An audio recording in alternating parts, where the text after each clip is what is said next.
Here are the answers to your warm-up questions. So it says create a complete graph for y equals 1/2 x minus 4. So this is a linear equation, and right away from this form of a linear equation, I know the y-intercept is going to be -4,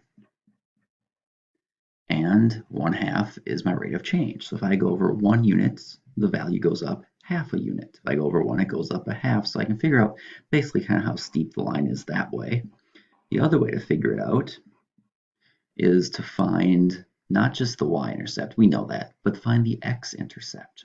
The x-intercept is always when y equals 0.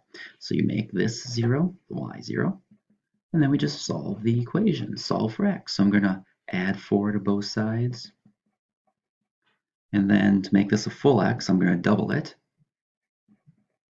which means I have to double this, and the x-intercept is 8. 1, 2, 3, 4, 5, 6, 7, 8.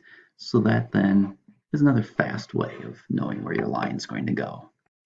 Number 2, write the linear equation. So that's pretty nice to you. I made the x value increase by 1, so you can just look for your pattern in the y value. Well, it looks like it goes down by 3 every time. And the y-intercept, if I went to where x is 0, you'd have to go over 1 more spot. So I believe it's going to be -3x plus 8. And lastly, write the standard form of a quadratic equation.